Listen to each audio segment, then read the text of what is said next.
What's going on, people? We are Tottenham TV back here for another review stream, but you've also got a preview stream going on today as well. We're going to be looking at the West Ham game, and then we're going to be looking forward to the Newcastle game on Sunday. But I guess let's start with the match reaction or the match review for the West Ham game. We have lost obviously 2-1 at the Tottenham Hotspur Stadium, which makes it 4 losses and 1 draw in our last 5 games. With the form we're on, it's still quite surprising how close we are to like Man City and the top 4. But I guess let's start off with Ange Postecoglou's team selection yesterday, which I did think he got wrong. I felt like we had a good thing going on, in my opinion, with Giovanni and Kulusevski in that middle of the park. I thought they were both so creative working with each other. And I felt like this before the game, and I felt like it even more after the game. I didn't feel like there was a need to put Højbjerg in there. For me, he either should have gone Bissouma or Højbjerg. I don't think there was a need to play both of them together. And I felt like that was evident in the game in terms of the chance creation that we had from the middle of the park. We were out wide. We didn't really create much. I mean, Brennan Johnson and Kulusevski saw a lot of the ball, to be fair, especially in that first half. But Kulusevski kept cutting in on his left, and it was very frustrating. Brennan Johnson was getting in really good positions, but couldn't find a really good ball into the box. And I felt like if he would have kept Kulusevski in the middle and maybe put a Brian Hill out wide, I know Brian hasn't been doing too well, but I just felt like it's hard to say if it ain't broke, don't fix it, because we've been losing and not been getting results over the last couple of games. But I did feel like we were onto something good with those two in the middle. Yeah, I don't completely disagree. I do think before the game, that's what we wanted to see personally, even though in the City game, that's how we started the game. And he was forced to change it because we were losing too many duels in the centre of the park. And he was forced to bring Højbjerg on kind of at half time to save the situation, and we looked very good in the second half. So, you know, Ange would argue if it ain't broken, don't fix it means staying with Højbjerg and putting Kulu back out wide. But personally, knowing how West Ham were always going to set up, knowing it was going to be a different kind of game than it was against Man City, I always felt like the more creative players we could fit into the team, the better, to try and create as many chances as possible, because West Ham are going to be very difficult to break down. They're going to make it very difficult to play through them, and you're going to need quality and width out wide. And I felt like whenever we did get the ball to the wide players, they can't. I mean, it's difficult to say what they should be doing, because they should. You could argue they should be providing good service into the box, but with only Sonny really to aim at, there's not really a good focal point in the box. So what they tried to do is cut inside and play through West Ham on the edge of the box and play for a few small passes in and around the penalty area. What I would like to have seen them do is just take more shots from tight angles or good positions on the edge of the area to show their quality. And unfortunately, they weren't doing that. They were just more often than not passing it, not aimlessly, but passing it around with, as Ange would say, a lack of conviction. And then it led to usually a poor chance, or led to us losing possession, and then West Ham clearing the ball and it starting again. I would say we did a better job with it in the first half, creating stuff, because I did think we started well. Obviously, we took the lead with the corner. Romero scores, and then we did have opportunities-ish, half opportunities. Bissouma had one, which he skied over the bar. Lo Celso nearly forced an own goal. He had a shot on target as well, which was saved by Fabianski. We had a couple of half openings on the edge of the box. Son had one. Johnson had a couple of half openings on the left-hand side. But when it comes to real clear-cut opportunities where you're sitting there saying, "Oh, he's got to score there," very few. Few and far between, absolutely. And I remember chatting to you like about 20 minutes in saying, look at this, we've had 86% possession, but we're not really creating that many clear-cut chances. And with that much possession, with that much dominance in the game, with that much of the ball, you've got to be doing more with it. You have to be doing more with it, especially with the run of results that we're on at the moment. You know what West Ham are going to do. They're going to try and make it really difficult for us, which they did. But it's not good enough in terms of what we did on the ball yesterday, even in the first half when we were heavily dominant. And we were so on top, but we had nothing. Yes, we had a goal from a corner. And like that just goes to show, like, as much as how dominant we were just limited to a goal from a corner. And that's like so uncharacteristic of Spurs this season, where we've been creating so many chances. Look at that, the start of that Villa game, how dominant we were and how many clear-cut chances we were creating in the first 20, 30 minutes of that game. This was nothing like that. We had so much possession, but it seemed like we just didn't have that cutting edge. We didn't have that end product at all to really cut open that West Ham side. Yeah, and I think that is proven by Moyes saying that at half-time, he felt like 1-0 was a great scoreline because they were under pressure for a lot of that half, but they kept the score low, and they knew that if they changed things up in the second half, they could have a real go at trying to get a result. And obviously that's what happened, unfortunately. But I would say we were better in the first half than we were in the second, only because of the amount of control we had. And I actually think for all the defensive lapses, which we'll talk about in a minute, I actually think we defended pretty well throughout the game. I actually think we really restricted West Ham. West Ham have some good attacking players. And I thought, by and large, they were all very quiet throughout the game, to be honest, apart from the goals that they scored. I thought Romero was back to, came back and he was sorely missed. I think he showed what he's, how much we've missed him. I thought he was playing really well. I thought Basuma was having a really good first half, but maybe not as good in the second half. Davis, first half, I thought he played really well and was really aggressive. Wasn't giving Kudus any time on the ball. Paquetá was very quiet. He had one kind of chance at the back post with a header, but apart from that, very much anonymous in the game. I thought Porro pretty much had him. So I actually think defensively, we'll talk about defensively, but I actually think we were pretty good defensively in terms of how we controlled West Ham and dominated them.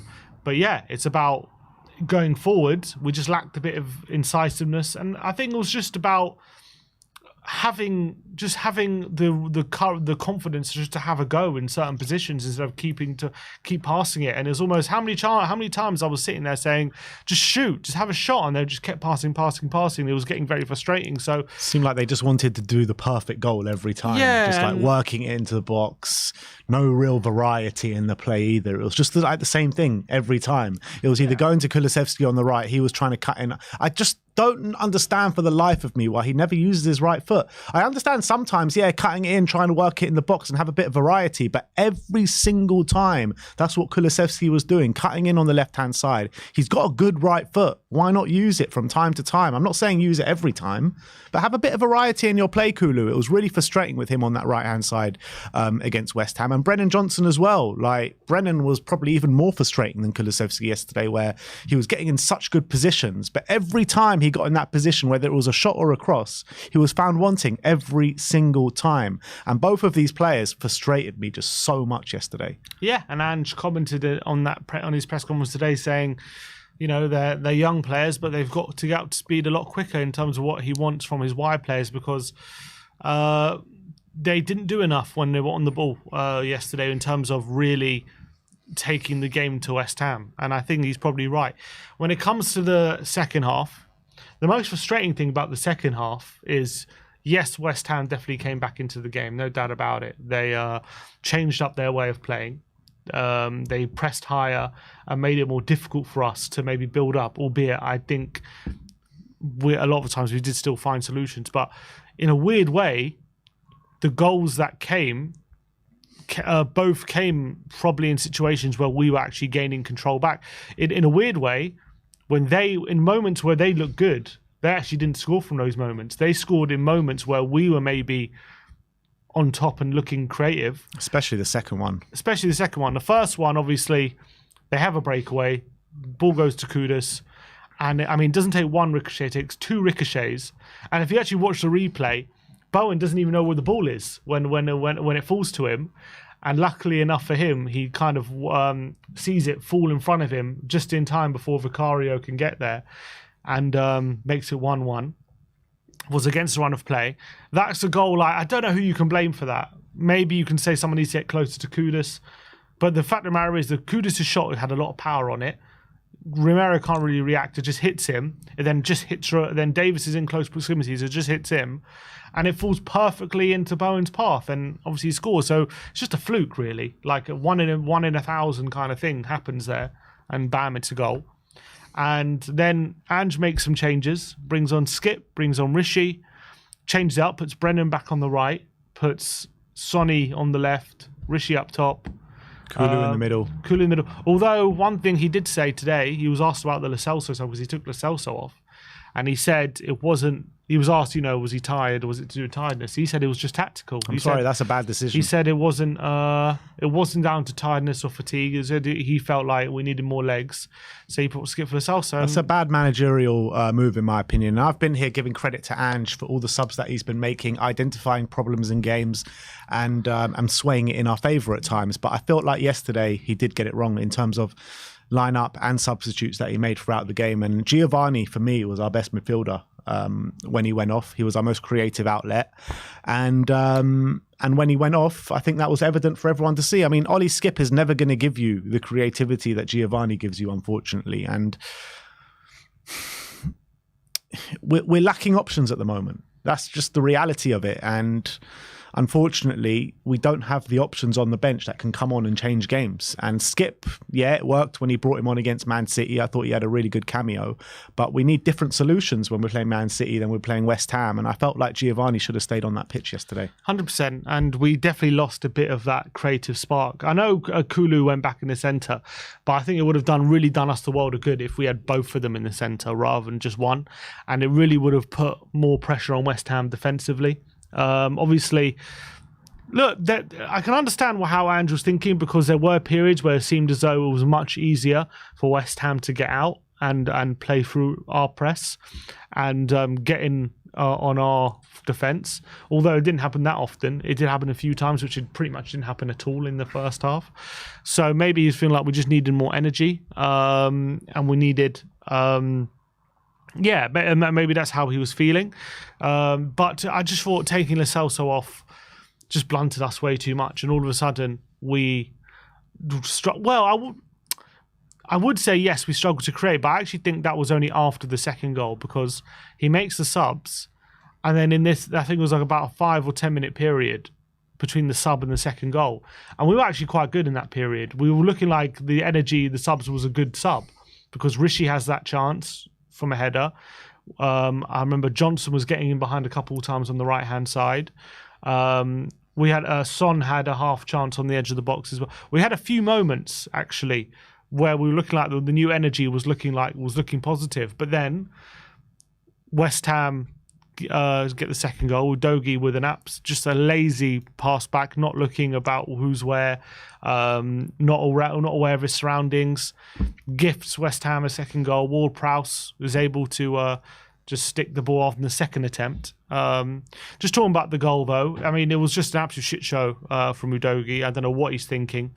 It's just terrible from him. I don't know why he's not aware where Bowen is. And even if he is, it's just a lazy pass, like in terms of the amount of power he puts on that pass, just nowhere near enough.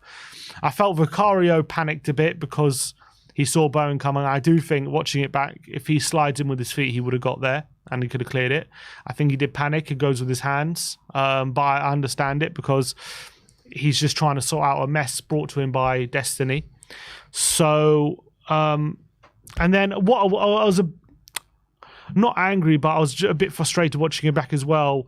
Romero and Davis as well, they kind of watch it happen, and maybe if they would have reacted quicker, they could have got there, because Ward-Prowse is allowed to hit the post and then fall back to him and then score.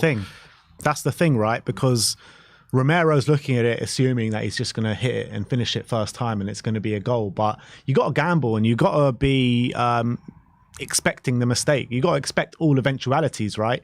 And you got to think about if he misses it, you got to be there to get that rebound. And Romero and Davis, but I think it was more Romero, to be fair, should have reacted quicker in that situation. And if he did react, it coming off the post, there was a chance, albeit a small chance, that he could have avoided that goal. Yeah, so I don't like seeing my defenders stand around, and I didn't like it last week when Emerson was doing it. But I guess it's a bit different because that 1 minute we have the ball, and then within a few milliseconds, all of a sudden they're on goal, and it's hard to react to. I don't want to completely blame them, but I would like, for those situations, I like my defenders to react a bit quicker. There's no two ways that goal is all on Udogie. It was terrible, absolutely terrible play for Destiny Udogie, which is unfortunate as well, because I thought he was having a good game up until that point, especially in the first half. I thought he was playing well, but you cannot do that. You cannot do that in any stage of the game, no matter what the scoreline is. It really is terrible from Destiny. And I've sung his praises massively all season, to be honest. And you can't do that at home to West Ham when it's 1-1, we're on top, and he literally just chucked the game away at that point. Just give them something to He's hang literally on just chucked to. the game away. After that, we had nothing, pretty much. I think we would have won the game, in my opinion, if he doesn't do We that. were on top. We were on top. I think we would have won the game. I reckon we would have got the goal. It seemed to sap a bit of energy out of Massively, us as well, that massively, because we were on top, we were in the ascendancy, we were out there searching for the goal. Then out of nothing, just a terrible pass from Udogie. That's it, 2-1 to West Ham, and it's game over pretty much. Yeah. Yeah, and I felt like in the last 20 minutes after the goal, we huffed and puffed. We didn't really do much. I can't remember too many occasions where Fabianski was tested. I think Porro forced a save out of him, but I think that might have even been before the goal, to be honest. I don't remember too many. Just in those last 20 minutes, we tried to swing the ball in. We brought Veliz on. We brought Hill on. Sarr on. Sarr looked all right, to be fair. He had a couple of opportunities, a couple of shots. He looked a bit energetic, but there was that one curling one that I thought it was actually going to go in for a second. Yeah, no, it didn't quite happen. Hill and Veliz struggled to really impact the game. We didn't really get service into them. And we just looked devoid of ideas. And to be fair, I think the team we ended with must have been a very, very young team. I think because Son went off as well. I think the front four we ended up for was Hill, Richarlison, Veliz, and Kulusevski, with Sarr and Skip anchoring as well. So obviously players who had never really played together before, a lot of them. And we kind of ran out of ideas, and also giving West Ham something to hang on to kind of allowed them to sit in that deep block again and frustrate us. I felt like they committed more risk in that second half.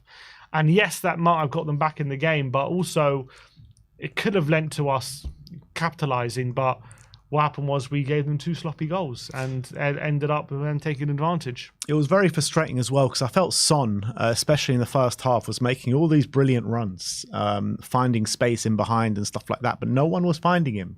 We just kept going out wide, doing the same thing every time, like I said with Brennan Johnson and Kulusevski before, and you could literally see Son was making these lovely runs time and time again, and just nobody was looking for him and nobody found him, which was very frustrating. But we've got to talk about that Sonny injury. He was hobbling for quite a bit, ended up going off about 10 minutes later. I don't know why it took them so long to take him off. Maybe they wanted him just to try and shake it off and carry on, but it was a pivotal moment for us in the game. He looked in massive discomfort after the game, Heung-min Son. Apparently he wasn't even walking, and Ange says he was very sore and there's no real injury update on him as of yet. If he is injured for any prolonged amount of time, I mean, what the hell do we do then? Yeah, I mean, we're in big trouble because it feels like without his cutting edge, I don't see where the goals come from at the moment. Rishi, obviously he's back and he's obviously going to have to fill in and hopefully he's, maybe with the surgery he's had and maybe he's going to come back better than he was beforehand and maybe he can really step up for us. But it's definitely worrying, especially him being our captain as well. I've seen clips as well going around social media yesterday about with him trying, encouraging everyone and trying to lift everyone. Without that presence, it's going to be difficult, very difficult. It feels like if only the chance falls to him, that's the only way we're scoring at the moment. We're very much struggling to be clinical and have that cutting edge in the final third. And let's just hope he's okay. Look, he said he's okay after the game, but he said, I'm okay. I felt a bit of pain, but I feel okay. Let's see. It would seem like but he did seem to be in a lot of pain or sitting on the sidelines yesterday. So maybe he's playing it down, or maybe he's in more pain than he's letting on. But it's very concerning about Heung-min Son. Yeah, it is concerning. I would say like the only players for me that came out of that game in a good light is Pedro Porro, once again. Most consistent performer. I've said it time and time again. I think he's our player of the season so far. Another assist to his catalogue yesterday with the corner. And I just thought throughout he defended really well. He was getting forward. He was looking dangerous. Pedro Porro was probably our best player. Well, definitely our best player on the day yesterday. Cuti Romero, was good to see him back in the defence. I thought he had a really good game, specifically in the first half. Ben Davis, I think he's carried on his okay form since Van der Ven's been out injured. But apart from that, I don't think anyone had a particularly good game yesterday. I don't think, in terms of performance-wise, I don't think anyone was terrible in the game either. I thought Højbjerg was really poor. Højbjerg was probably the weakest one because he just frustrated me every time. He just doesn't have it in him to play that quick passing, make quick decisions, accurate passes. When he's given time and space and he has to spray a ball out wide, a long ball and things like that, he can do it. But when he's in tight, congested areas and he's asked to play quick, one-touch football, he's invariably he's more often than not he's not able to do it, and it's very frustrating. What was the need? I mean, I guess the need was to take Brian Hill out of the team. That was a need to play Højbjerg and Basuma together. Was that Ange's thinking? You could argue Højbjerg deserved, as you also argued, Højbjerg deserved to start. Yeah, but I was saying either play one of Basuma or Højbjerg. Don't play both in that midfield. Yeah, but you'd argue that Højbjerg deserved to play. He deserved to start based on his performances. Yeah, but what I was saying coming into the game, play him instead of Basuma, not them two together. But I know what you're saying, that he deserved to play on his merit of performance, but that means Basuma didn't deserve to play on the merit of his previous performances. I'm just saying maybe Ange felt like he deserved to start, so he put him in and gave him an opportunity. Yeah, but number 8. I understand that, but he's not. You can't. You play him in the number 6, Højbjerg. He's not a number 8, in my opinion. We have seen him do it for Denmark. Yes, we've seen it for doing for Spurs time and a few times here and there. But with Basuma and Højbjerg in that midfield together, there's not enough creativity there. We saw that yesterday. I think I would have said that before the game if you asked me. And coming into the game, you either play Højbjerg in the 6 or Basuma in the 6. There was no need to play both of them in the same midfield. Yeah, I agree with that. But obviously, based off the second half against City, Ange felt like that was a better dynamic to go with in this game. Completely different game, though. I agree with you. And I think it was the wrong decision. No, obviously, there's no guarantee if we go the other way, we win. But I would have liked to have seen a more attacking lineup in going into it. But he went with that lineup. And to be fair, we had control over the game, but we just didn't have the cutting edge in the final third. Who's to say if we changed it up, maybe we'd have a bit more creativity, but maybe we would give up more chances. Who knows? I don't know. Maybe West Ham would have won 2-1 or 3-2 because of the chances we give up. I don't know how it would have gone. So I'm not going to sit here and say he definitely got it wrong because he made that decision. But I'm just saying we called for it before the game, and I would have liked to have seen 2 creative players in the centre just to force the issue against West Ham more. Yeah, exactly. Obviously, you can't predict the future. You don't know what's going to happen with each individual lineup, but surely you back yourself with more creativity in that midfield to cut West Ham open more than we did yesterday. And yesterday we were just limited to getting it wide, and both wide players not doing good enough. And I could keep saying they just frustrated me so much. I had nightmares of Kulusevski and Brendan Johnson last night. That's how bad they were. And there was just no excuse whatsoever after the form that we've been on. 4 losses, 1 draw, Romero back in the side, to lose that game yesterday on a West Ham team where their fans want David Moyes out. They ain't happy with the way they're playing whatsoever. Yeah, they're getting a few results here and there, but there was not one excuse to lose that game yesterday. Not one. And it's just a massive kick in the teeth to all of us fans, to go and lose that game, especially in a massive London derby like that, where everyone was just so confident going into it as well. And it's just the same story over and over again with Spurs. We go into a game so confident and we have it chucked in our face every single time. Yeah, well, and you go into a game like Man City where nobody gives us hope and then we take a point. That's Spurs for you. It's ridiculous. That is like the epitome of Spursy, isn't it? Yeah. And it's frustrating. I feel the frustration as well. But at the end of the day, we're still very early on in what Ange wants to do. And we just got to ride with it at the moment. And it's frustrating. We have results like this. We make mistakes like we did yesterday. Like the goals we conceded, there's just nothing Ange can do about those goals. There's just nothing we can say. But what he can do is, get us creating more chances. And unfortunately, we weren't able to do that yesterday. And that's ultimately what cost us. But I think, thankfully, we're still in a good position in the league. We're still 5th. After 5 games out of win, we're still 5th, which is incredible. So still plenty to fight for. No, nothing's over by any stretch. Yeah, it's just very frustrating in terms of the options that we have to change games from benches with the massive injury crisis that we're in. Or lack of, should we say. Lack of. I mean, Ange is basically trying to manage this team with his hands tied behind his back at the moment. It's an impossible task, really. City missed 1 player and they will lose 4 games without him, Rodri. Yeah. And everyone says that as an excuse for City to lose those games. Yet Spurs miss all these first team players who were so crucial to how we were playing in the first 10 games, and as well crucial for our process, and we're still very early on the process, and yet, you know, we're not given the same kind of they're not given the same excuses, but it's just what you've got to live with. My point is, it shows how injuries can really affect them, especially when your squad is as thin as ours. So it's going to be difficult. We're going to have to find solutions, and you're still learning about a lot of these players as well. You got to remember, you know, we talk about players like Lo Celso and Hill and a lot of these players, and even like Johnson, like they've only made a handful of starts even this season, like not even in this season. They're still finding their feet this season. They're not even, you know, just because they played a few good games, they're also going to play a few bad games. It's going to happen.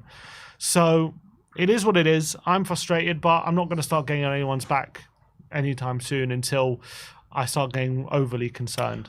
Look, anyone that's complaining about Ange Postecoglou right now, look, he's a manager. You're not going to get it right every single game, essentially.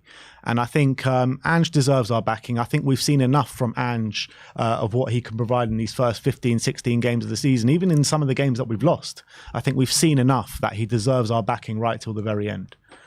So I don't want to hear anything about Ange Postecoglou. I want to hear only people backing him, to be honest.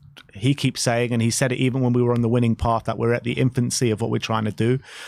You look at any other team who have been at the early stages, and not just at the early stages. You've lost your best player of all time in Harry Kane. You've gone through an unprecedented, pretty much injury crisis as well, where everyone that was impressing in the early stages of the season has been injured for a prolonged amount of time. So we've got to be patient. We've got no other choice but to be patient with what we're trying to do. I still think that we're on a good path here. And I still see massive light at the end of the tunnel. It's just going to be hard to get to that light at the end of the tunnel with all these injuries that we've got at the moment. So people need to stay on board, and people need to stay positive of what's going to come in the future, albeit how hard it's going to be to get there. Yeah, and another manager as well after that game that we had yesterday would have come out. Maybe even a Mourinho or a Conte after that game would have come out and said, "Oh, we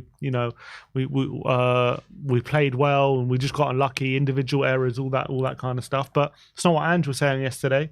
You know, he didn't make any excuses about the result or what happened. He was saying, everyone says we played good football, but for me, if you don't put away your chances, that's not good football. You know, I want to see more conviction from this team. I want to see us having more of a go in that final third rather than just waiting for the ball to go. It's almost as if we thought the ball would go in by itself, he said, instead of trying to put it in ourselves. And I think he's absolutely spot on. So yeah.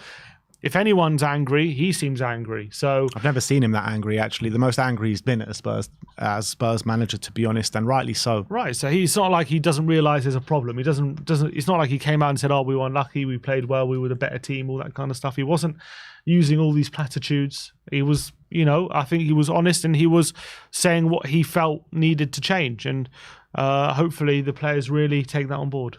Yeah, it's hard to think otherwise. I was thinking about this last night. I'm looking at all the games that we've dropped points in this season. When you're looking at it, right, Chelsea, I don't think we could have done much with 9 men. I'd put that one to the side. But you look at Wolves, Man City, and last night, West Ham and Villa.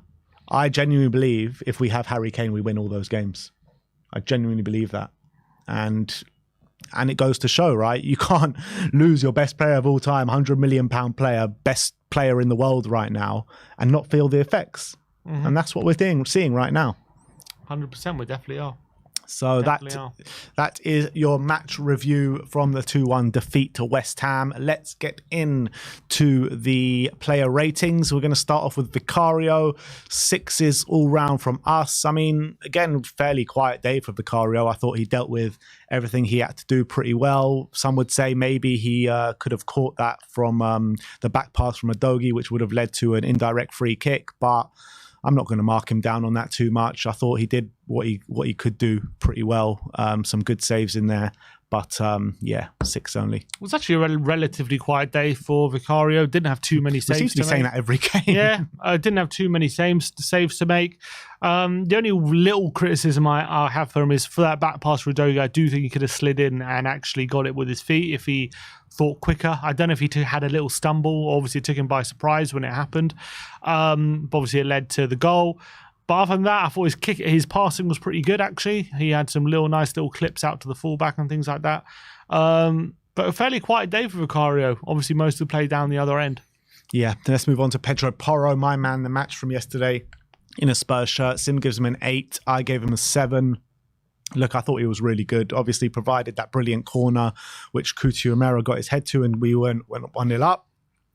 And apart from that, I thought he was really good defensively, winning his duels time and time again, providing a creative outlet, coming into the middle, inverting into that centre midfield role, and providing some really good passes. He got a few shots off as well, which could have done better on the day. But yeah, Pedro Porro, by far our best player on the pitch yesterday. I agree. Completely had Paquetá in his pocket as well. Dominated that side completely. Seemed to be our most creative player for large swaths of that game from the right-hand side as well. Obviously got the assist from the corner, which Romero ended up tucking away. Actually had 5 key passes on the day, Porro, which is more than anyone else on the pitch. Just goes to show how quality he is in those situations. So for me, another solid performance from Porro, and shame he was on the losing side. Yeah. Next up, Cuti Romero back in the side after that 3-match ban. Sim gives him an 8. I gave him a 7. Obviously, very unfortunate with the goal where it just cannoned off him and cannoned off Davis and found Jared Bowen. But apart from that, I thought in the first half, he was doing a really good job pressing high up the pitch and helping us recycle that ball, winning the ball back time and time again in that middle of the park. He was defending really well throughout, just a few unfortunate moments, and was caught ball watching for that second goal as well. So that's why I just marked him down a little bit. Yeah, I thought he was really back to his dominant best. Romero, obviously coming back from suspension, really impressed. I thought Kudus or Bowen, whoever was up front, really didn't have a kick. I thought he was pushing all the way up to the halfway line. Any time there was a duel between him and any attacker, he was coming out on top. I actually thought as well, he was entering the final third, and his passing in that area was pretty creative, was pretty good and accurate. I would say first goal, I don't know what he can do. The ball just hits him. He blocks a shot and it hits him, rebounds off Davis, and bam, it's a goal. The second one, obviously he's put in a bad position. Not much he can do, but he kind of just waits for the goal to go in rather than, reacting to it and trying to stop it. So that was a bit frustrating. But obviously there's not much he could have done anyway with it, even if he did react. But I thought it was a top performance from Romero. I was glad to have him back. Nice to see him on the score sheet as well, and he gave a little apology to the fans as well for that sending off with his goal celebration. But let's move on to Ben Davis. 6s all round for Ben. I thought he had a fairly good display. Not too many complaints about him. I thought as well, similar to Romero, he was being aggressive. He was winning his duels. Defensively, I thought he gave us pretty much everything we needed. Look, West Ham hardly had any chances, so that shows how good the defence were playing. I just felt like maybe he could have done a bit more on the ball. Yeah, I thought first half, I agree with you. I thought he was really good. And I actually thought, I was like, okay, Davis again putting in a really good display. I thought he was actually stepping in ahead of Kudus quite often and being pretty dominant. I did feel like second half he struggled a bit more. It was the aerial duels really in the second half. Aerial duels, I mean, he lost out to Souček quite a few times on those aerial duels, and Kudus as well. I also felt like a few times players were starting to get a bit in behind him a bit more, and he was struggling to really dominate and be aggressive like he was in that first half. Not to say he was a massive liability, but I'm just saying he struggled a lot more than he did in the first half, which led to West Ham getting a bit more joy. For either goal, again, don't see what he can really do. It just hits him. He's in close proximity to Romero for the first one, so there's not much he can really do to allow it to bounce into Bowen's path. But yeah, I think he did okay, but still, that second half made me a bit worried. Destiny, a doggy up next. Him gives him a 5. I gave him a 4. And in the first half, I thought he was one of our best players, to be honest. I thought he was really aggressive on that left-hand side, winning the ball back countless amount of times, defensively, properly on point. A couple of tackles in there, interceptions in there, charging up the pitch as well, really contributing to the build-up play. Second half, I thought it did go down a little bit, but the reason I've marked him down massively, to be honest, is because of that stupid pass that lost the game for us. There is no excuse to do that at all. I know he's a young player, not that much experience in the Premier League, but there is just no excuse whatsoever. The laziest of laziest passes that you kind of don't assume that Destiny Udogie will do that. Plays Jared Bowen in, and it's a goal, and we lose the game from there, and that goal just knocked the stuffing out of us completely. Yeah, I have to agree. And I thought overall he was having a decent game before that moment, albeit maybe could have been getting in a bit more positions on the touchline. I felt a few times as well he was getting to the byline and didn't cut it back. He thought he would just keep possession and recycle possession, and maybe once or twice would have been nice just to see if he can create an opportunity from those positions. And he was a bit rash a couple other times as well in that second half. There was one with the obviously the goal that we conceded, but there was a few other moments where he's running to set, he's caught out of position, looking to track back, and he's a bit rash when making tackles. So look, I felt second half again maybe ran out of energy. Obviously, he's still a young player. It's going to take time for him to really get that proper consistency in his game. But we know what quality he has. It's just, he's not, again, I feel like, not saying he's been terrible recently, but he's not going for the best period as well at the moment. Not as good as he was in the first 10 games. It seems as though, like a bit like Bissouma, since that red card against Chelsea, his performances have dropped a little bit, which is unfortunate. But let's move on to Bissouma now. Sim gives him a 6. I gave him a 5. Started off in the number 6 position. I did feel it was better than what we saw against Man City, but still nowhere near the Bissouma that we saw in the first 10 games of the season. I thought there were like kind of flashes in there where we saw a few moments of maybe the same kind of style, but all in all, I wasn't really impressed with Bissouma. Just a few little flashes in there. Yeah, I think first half he was pretty good, actually. I was pretty happy with his first half performance. I thought he did really well for Spurs to maintain control. I just felt like in the second half he got a bit sloppy. Started playing the ball out of play a couple of times.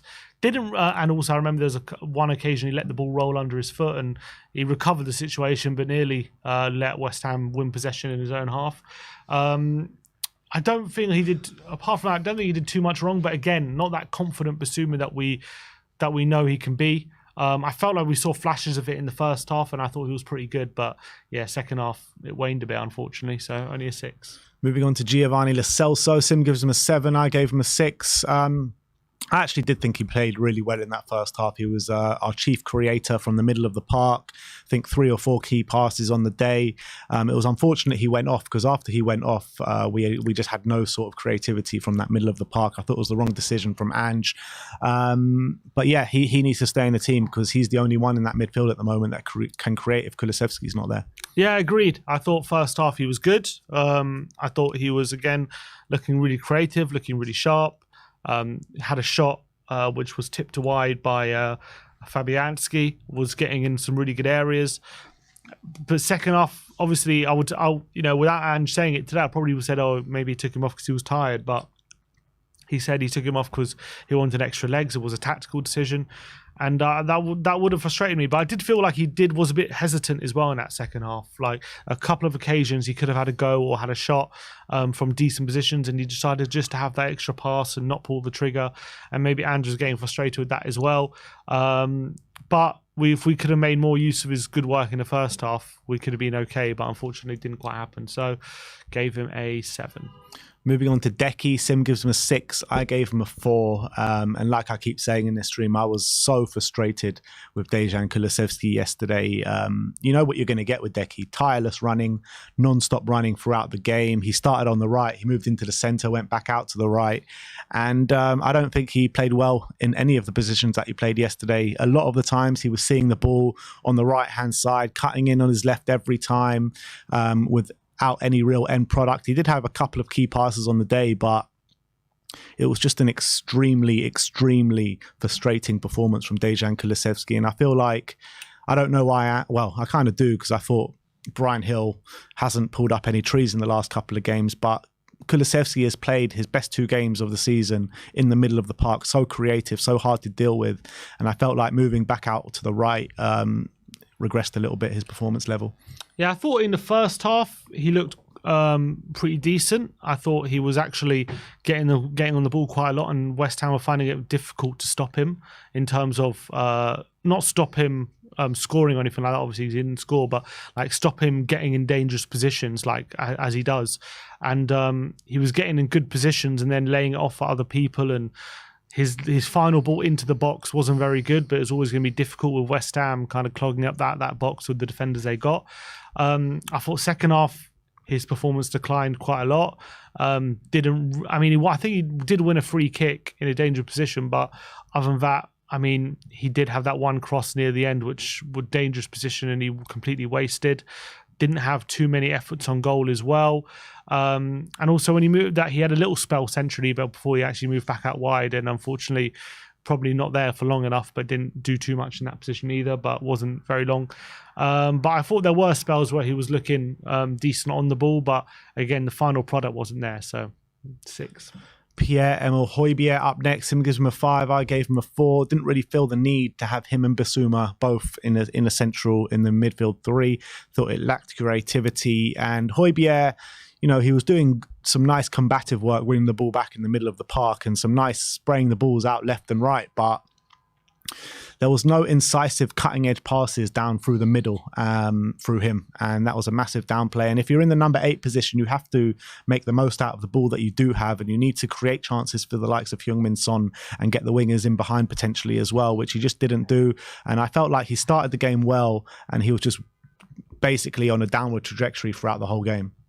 Yeah, I think as the game gets even more congested and he has to be even quicker with his passing and he has to be even more accurate with his passing, that's where he falls down a bit, Højbjerg, and that's when he starts giving it away and he starts, you know, having a bit of a frustrating game, to be honest.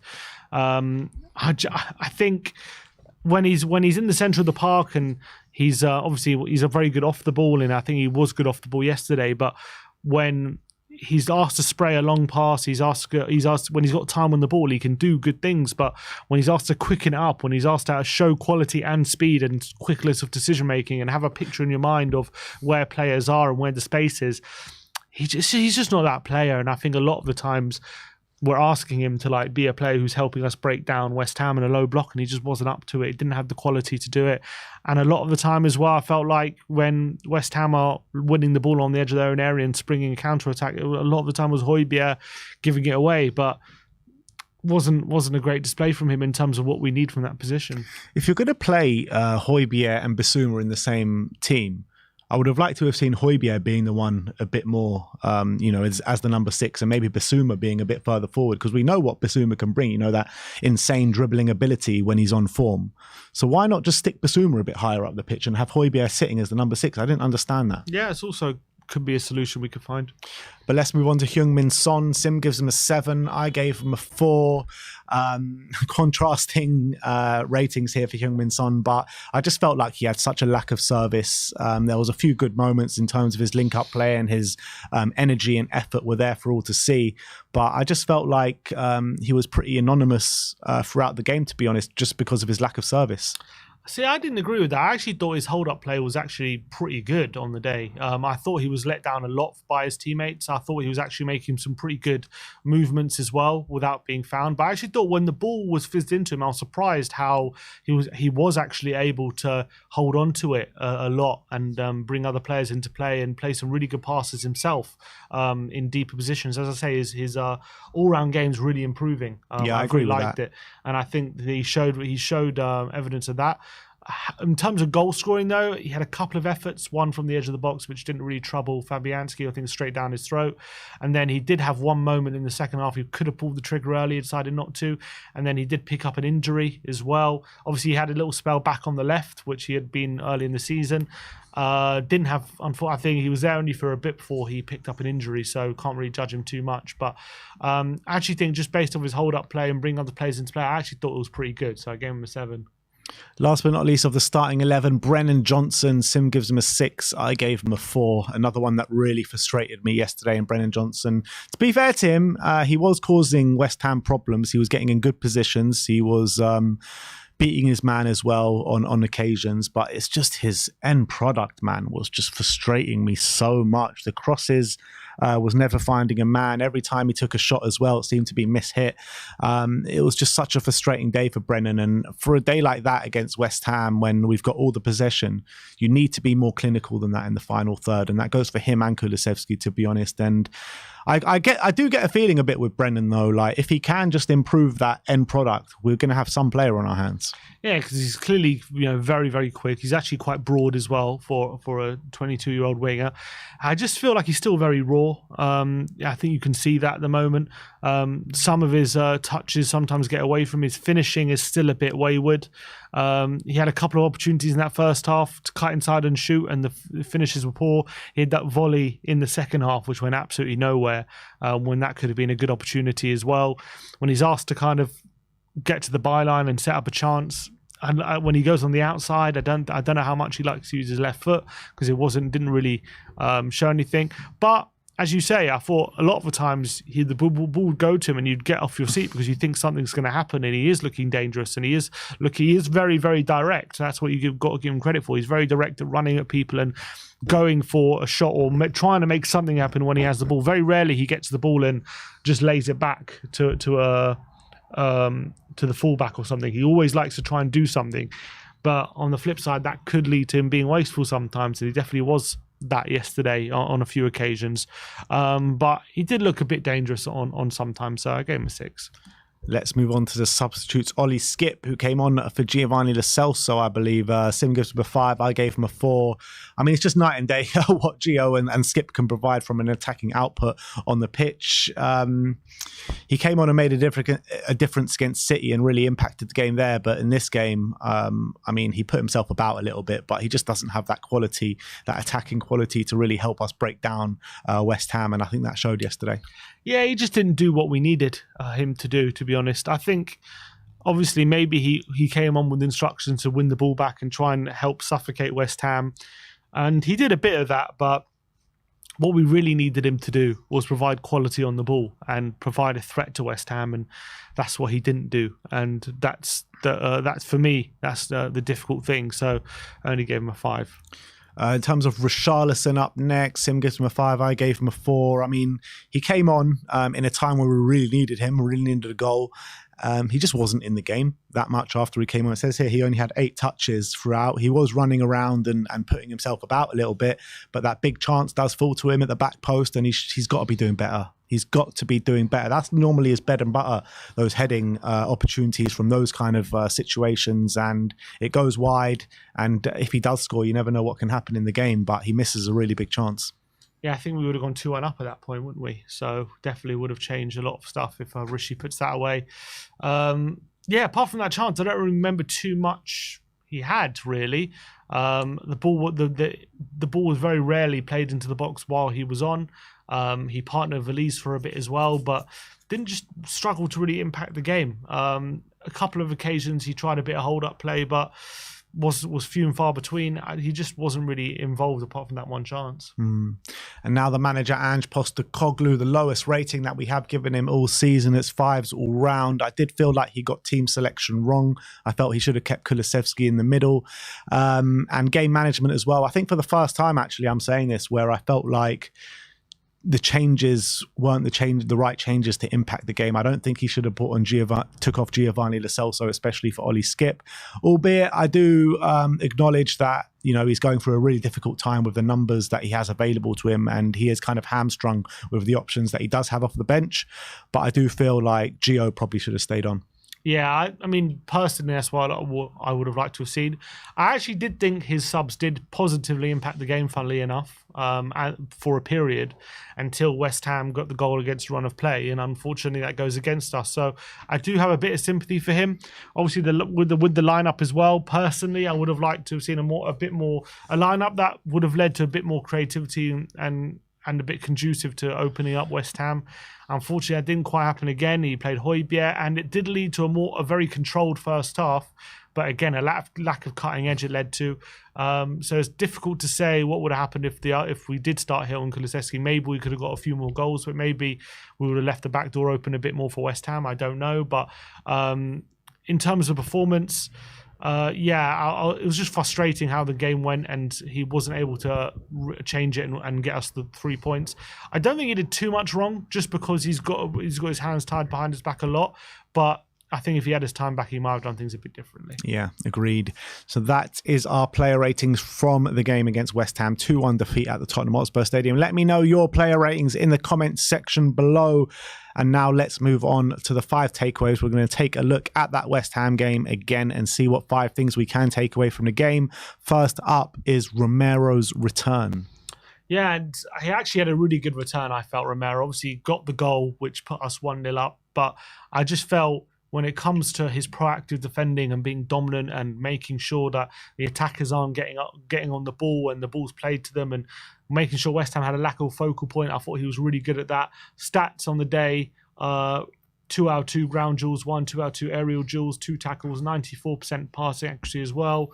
And obviously, he scored the opening goal, which put Spurs 1-0 up. Obviously, we did end up losing the game, and I don't know what Romero could have done for those 2 goals. Not much anyway. I don't think he was at fault for either. But in terms of his individual display back in the team, I thought he had a pretty good comeback. Yeah, I do agree with that. To be honest, I felt like, especially in the first half, he was just so high up on the pitch and winning the ball back time and time again and helping us control that game in the first half. And it's just a shame the way things turned out, because it's just another series of unfortunate events that does occur. You know, the ball just cannons off Romero, cannons off Davis, who finds Jaron Bowen in behind. Second one, him and Davis are caught ball watching, to be honest. But even if Romero does react, it's still very unlikely that he keeps that ball out of the net. So it's hard to put anything down to Romero, but if I am being really harsh, I would say you got to react quicker for that second goal, just on the off chance that you can kind of steer the ball away from going in. But it doesn't take away from a great return for Cuti Romero, that's for sure. But let's move on to number 2. And Ange alluded to it, and he said, no conviction. Yeah, and I think the stats bear it out when it comes to the lack of conviction we did have in front of goal. I think this term all bark and no bite probably comes to mind when you talk about Spurs yesterday in the final third. 75% possession we had, 23 shots on goal, 23 shots, 7 shots on target as well. Yet West Ham with 11 shots on the day did have a higher XG than Tottenham, which goes to show the quality of chances they had compared to Spurs. 2.23 for West Ham, 1.79 for Spurs, albeit if you look at the 2 goals West Ham scored, the XG probably couldn't be much higher for those 2 chances. And as well, if you look at the second goal, they probably get double XG because there was 2 shots. And they're probably both very high XG. So are they is it a bit skewed? Probably. All that XG just comes from those 2 chances, yeah, don't literally. It? It's probably a bit skewed, the XG, but still, they did manage to get more XG against us in those moments. Yeah, but everyone's going on, like I see on social media, oh, you got out XG'd at home to West Ham and stuff, but it doesn't tell the whole story. It doesn't tell the whole story, but I think it also goes to show our XG could have been 1.79. It's not terrible, but it comes from a lot of shots, and in fact, apart from Richarlison's header, which was 0.33 XG, no one had a higher XG than 0.1. So I think that goes to show the quality of chances was a bit lacking going into in this game. And I think that's evidence of it, because no one, apart from that Richarlison chance, really had a very high XG. Yeah.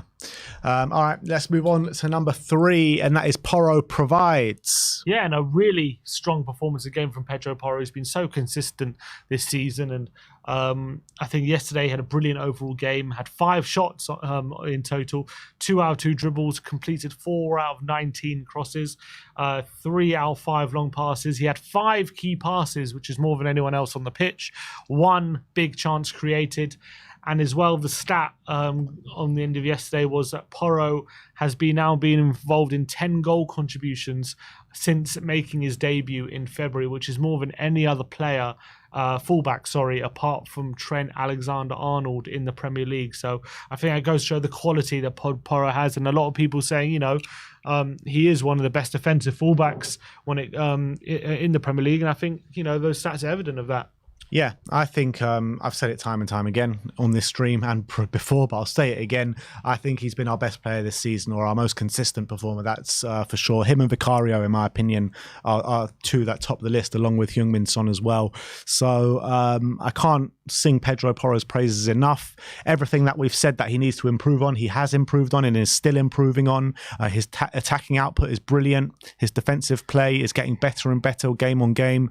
And he's just an assured defender now, to be honest, and that provides going the other way. So I think he's probably been the best right back performer this season, if you take the whole season into account. That's a big shout. It's a big shout. But let's move on to number 4, and that is unwanted records. And Spurs got a few records yesterday, probably records that we don't want. First team in Premier League history to not win 5 consecutive games when taking the lead. To take the lead in 5 consecutive games and not win, I should say. That's the record. Another record we got yesterday was the first team in Premier League history to lose 3 consecutive home games after taking the lead. And another bit as well is that it's the first time Spurs have lost 3 consecutive home games since 2007, which is hard to imagine. Who was our manager then? Probably it was the later days of Martin Jol, I think. Martin Jol's last few games, Spurs manager. So some unwanted records from Tottenham yesterday completed, unfortunately. Let's hope we can end it on Sunday. Let's hope. I keep saying that every week, but yeah, it's frustrating going through this at the moment. We always seem to get those unwanted records here at Tottenham Hotspur. I've never seen a team go top of the league, unbeaten after 10 games, winning so many games, and then the next 5 games, 4 defeats and a draw. I've just never seen that before. I wonder, like, if we don't win on Sunday, that'll be 6 games out of win. I don't remember when we've last gone 6 games. Maybe potentially back end of last season, actually, we might have done. I can't remember, though. I don't think we did at the back end of last season. Did we did win one. Yeah, we won here and there. Yeah. So if anyone in the comments know, when was the last time Tottenham went 6 games without a win? Let us know in the comment section, and hopefully we don't do it on Sunday.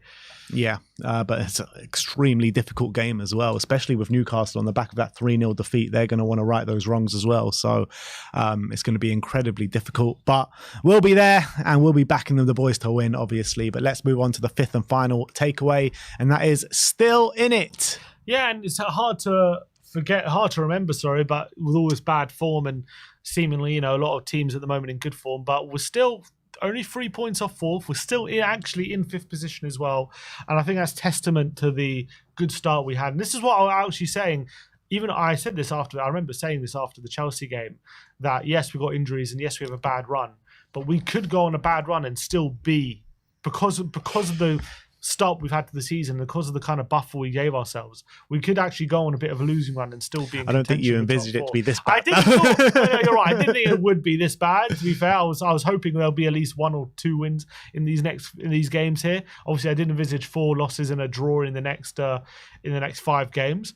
But I did say, even if we were to go on a bad run, we would still be in contention for top 4. And we could just come out of this run on the other end of it, still in contention within 3 or 6 points, then I still give us a good chance in the second half of the season of getting into that Champions League. So, look, 5 wins, 5 games out of win, and we're still in 5th place, which is a positive. So, let's hope that this this run doesn't go on for much longer. Yeah, absolutely. And when you're looking at that top 4, though, like you're looking at Arsenal, Liverpool, Villa, and Man City. Man City, in a weird way, look the weakest one out of the 4 at the moment. It's 4. But Man City, what they do in the second half of the season, they just go win 20 games in a row and they go and win the league. But the team that you're obviously looking to catch there is Aston Villa. And with that home form that they're showing, and if they do carry that on until the last stage of the season, it will be incredibly difficult to get into that top 4. It's going to be, look, wherever way you slice it, whether it's Villa, whether even teams below us in, Man United, Newcastle, they're going to be difficult as well to stop overtaking us. They're very close to us. Only Newcastle go above us if they win. So it's going to be a dogfight. I think Villa will drop. To be honest, I did think it's going to be City, Liverpool, and Arsenal in that top 3. I do think Villa are a good team, but I look at their away form, and for me, that I think it still lacks consistency. So, and also, it's not just consistency, performance level away from home. It just doesn't look the same as it is at home. But at home, they're astounding. So them and Villa, both of them, they're incredible. So, yeah, I think it's going to be a massive dogfight. But it's going to be for that 4th and 5th for sure. I think there are 2 spots there. Yeah, I mean, let's hope 5th does end up being Champions League, to be honest. I think at the moment it is. There's no guarantees, but at the moment I believe England are top of the coefficient. So if it ended today, it would be England, but there's no guarantee that how it ends. All right. Well, those are our 5 takeaways from the game against West Ham. Let me know in the comment section your thoughts on the takeaways. If you have any takeaways yourself, let us know in the comment section below. But let's get on to Twitter React. See how X react. It's too much of a mouthful that I have to just call it Twitter. So we'll just see how Twitter reacted to the game yesterday. So we can start the funeral now. Library Mini says, it's your job to encourage the squad to not be soft. Didn't even look like you wanted to be on the pitch today. Meanwhile, the game was stuck. You can see Heung-min going to each player and having a talk with Johnson, Gio, Højbjerg and Bissouma. And that's the leadership we love to see from Sonny. Yeah, I think, so the guy, I think this creator is quoting, I guess, something they saw from that someone else said, and they're trying to prove that, look, Son really is a leader. Look at him during the game, encouraging everyone. And yeah, I think that is something that I've loved from Son this season. This responsibility to encourage people, talk to people, and as well tell people when they're doing something wrong as well and what they should be doing right. And that's also a side of Son who we haven't seen much in previous years. So obviously it didn't work out for us yesterday, but let's hope that can change soon. It's nice to see like a player and a captain.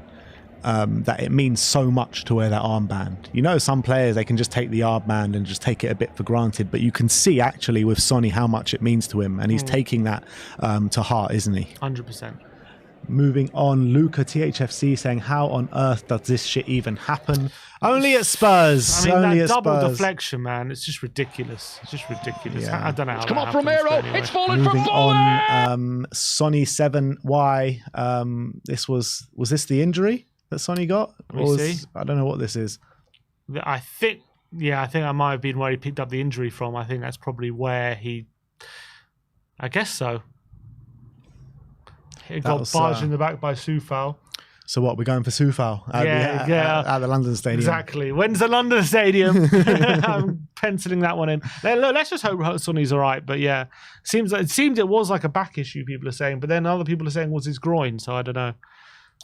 Here's another one from Sonny with a kick from Sonny, and that clearly hits the arm. Where are you? No, I've missed. What was that? Here. That clearly hits the arm of who is it? Is that James Ward-Prowse? He moves his arm to the ball. How was that not given? Oh man, that's a definite handball. That's crazy. I don't know where I'm lost here. You got to scroll up. No, don't full screen it. Don't full screen it. I don't know. Anyway, we'll move on. This is one from Son7 the GOAT, and this is Son clearly in pain yesterday. You saw him limping 10 minutes before he went off. He was in visible pain, and this was him trying to stop Kulusevski going absolutely mental at the ref yesterday. Yeah, I wonder what that was about, to be honest. I wonder what that was about. And you go back to that Ward-Prowse like handball. You saw how incensed the team were at that time, like how it wasn't a handball. We have not been given one penalty this season. Yeah. It's crazy. Not one. Yeah. And we've had so many like good shouts as well, so many Stonewall penalties. And that's another one to the list. How's VAR not picking up? That was clear for me. I didn't know. I just saw that for the first. Like, he actually goes towards it and parries it away. Yeah. I can't believe that's not given. Can't believe it. It's ridiculous. So lucky. Another one from our Korean fans, and this is again Heung-min Son just walking a bit gingerly on the pitch. The Spurs players, but I guess I think this must have been after. This was after him looking in serious pain, so he looks okay in that. Look, Kulusevski's like walking off the pitch. He has a quick. Sonny gives him a quick thing, and then Kulusevski just goes nuts. I wonder what that was about, though. What was he complaining about? I think because I remember there was a clear foul on him late in the game, which wasn't given, but wasn't in the box. It would have been a free kick. So hard to imagine he would have been going mad about all that. But you saw, like, when we were in the stadium, I said, "Lola, what's cool?" He was like rushing towards the ref, like he wanted to kill him. Unless he really believed that was a penalty because I remember there was a shout when Porro took a free kick. But I don't know. It's strange. Here's Cuti Romero's celebration. Love it. Cuti and Porro go like chest to chest, and Porro just falls down. Porro goes flying. I love that. Love that. Brilliant. THFC Tom saying debut on We Are Tottenham TV. This is a chap we met after the game. He's in the background of our instant match reaction, and he's getting gassed. He made his debut. Brilliant stuff. So good to meet you yesterday, THFC Tom. The Spurs Watch saying Tottenham have now scored in 27 consecutive Premier League games, the first time since 1986. Another record. I didn't realise that one. That's pretty good. All right, 27 consecutive games. That goes into our terrible form from last season. Yeah, as well. It's just a shame we haven't won in any of those last 5 games. But this is Heung-min Son at full time. You can see he's like crying in visible pain. I just pray. I think he's more crying about the result. I reckon. You reckon? I reckon he's not. I reckon that's more about the result than his pain. I hope so. Because if it is about his pain and if he is really badly injured, then we are absolutely screwed. Yeah, 100%. Let's just hope. But he always has been a very emotional guy as well. He feels it, doesn't he, Sonny, when we lose? And you can see that even more on the next tweet, where you get a face-on image of Heung-min Son. No, that's definitely pain. I can see that with pain, that's for sure. Oh, that's not good. See, that when I saw that clip, I was like, oh, God, how long is this guy going to be out for? But then we just saw he was walking on the pitch after, and he didn't seem as bad. So maybe it's just an impact kind of thing. I don't know. But the weird thing was he went down injured, and then Ange kept him on, which was weird. He decided to take off Johnson, and then he saw that Son couldn't carry on, so he took him off 5 minutes later. Yeah. But maybe he should have been taken off a bit earlier. But you can see here he is in a lot of pain, isn't he? A lot of massive pain, and it's just not good to see. It really isn't. And I don't know what we're going to do if he's injured. I really don't. Spurs Express, David Moyes called Tottenham the best side West Ham has faced so far this season. Also said that 1-0 at halftime was a great score for his side. Yeah. And it was, wasn't it? Because I think he knew that going in 1-0 when it could have been a few more was great, and he could have changed it up, and obviously they ended up getting the result. But interesting for him to say that we're the best team he's faced. I don't know. Do you reckon he still says that if they lose? Don't know. Maybe he gets a bit bitter about it. So maybe he's just like, I don't know.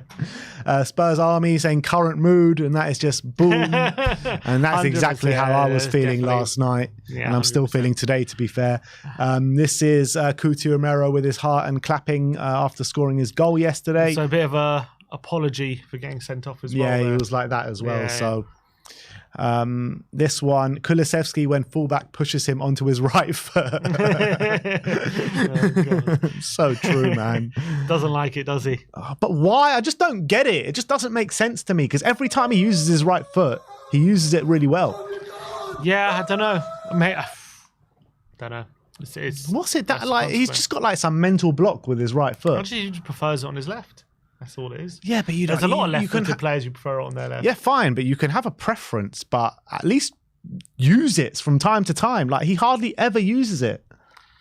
I think he uses it sometimes. I don't remember apart of that Sheffield United goal when he scored with his right foot.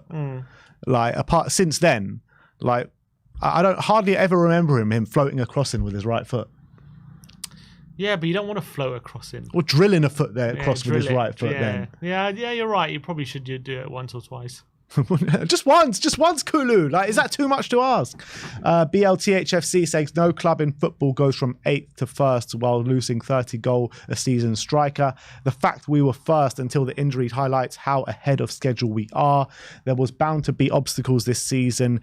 Everyone saying knew this. Serious growing up is needed, and I think that's spot on as well. Yeah, I completely agree with that.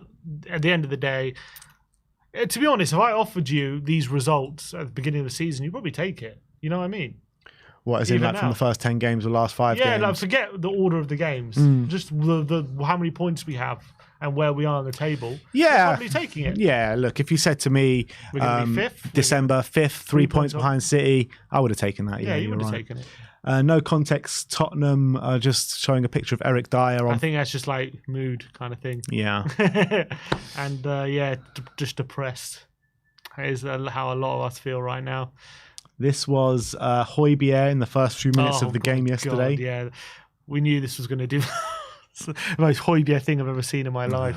God. I mean, that one. The funny thing is, like, we'll go into this game thinking, "Oh, Højbjerg, I wish he wouldn't have started," and then that happens like after 2 minutes. That happened. Oh God, bloody Højbjerg Yeah, and that was just set the tone. yeah. I mean, look, to be fair, I don't think he was like, in terms of like just how he played, I don't think he was terrible. He just wasn't what like when you're trying to break down a good West Ham team, he was never going to be it. You know what I mean? I don't think he was like doing that all game, if you know what I mean. I'm trying to say. It wasn't like a slapstick kind of performance from him. But No, look, it wasn't absolutely dreadful, but I've it's seen not him what play worse. it's not what we needed. yeah, That's I've what it seen him was. play worse in other games. It wasn't what we needed.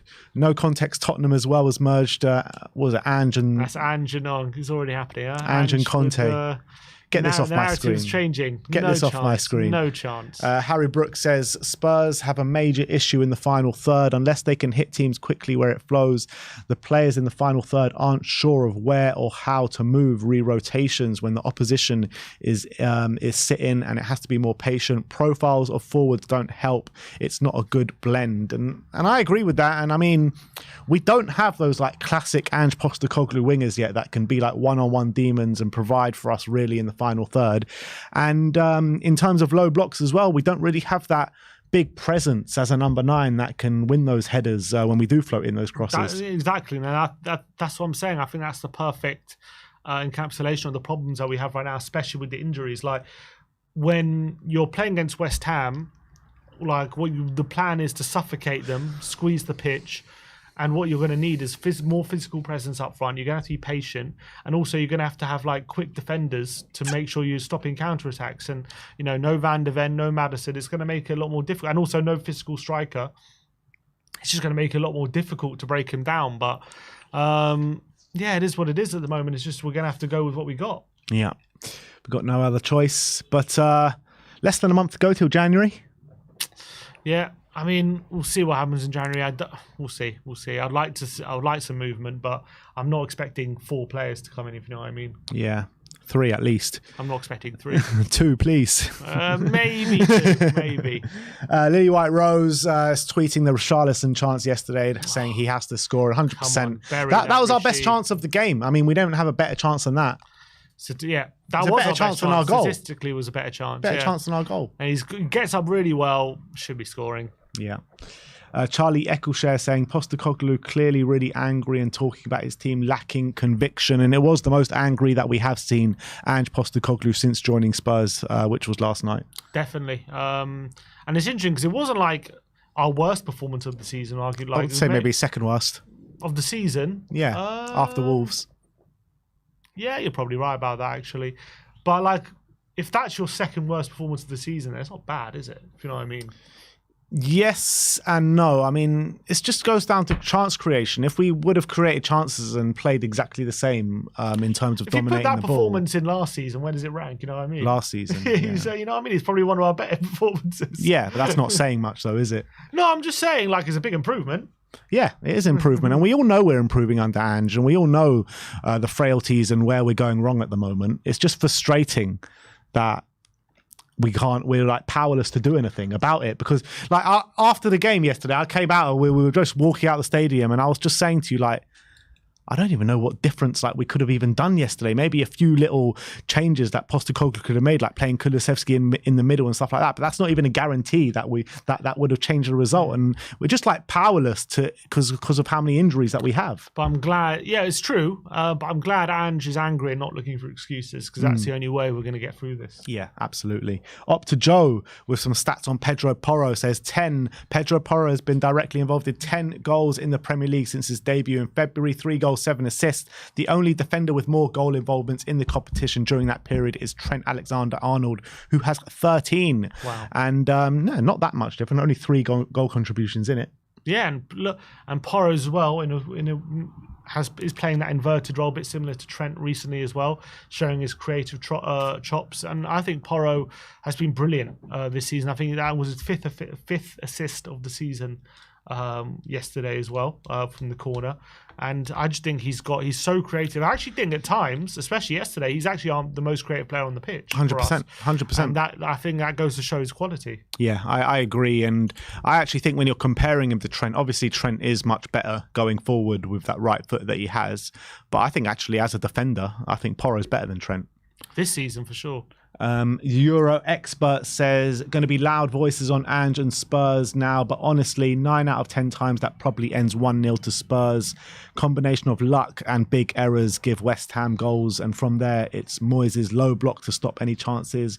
Don't think it's super much about Tottenham at the moment, and I agreed with that to a certain extent. I think that if those unfortunate circumstances don't happen, I don't think West Ham troubled us at all in terms of creating big chances. Yeah, they didn't. It wasn't as if they were creating loads of chances and then the goals that came were luck. It's just those were the only things they had, really.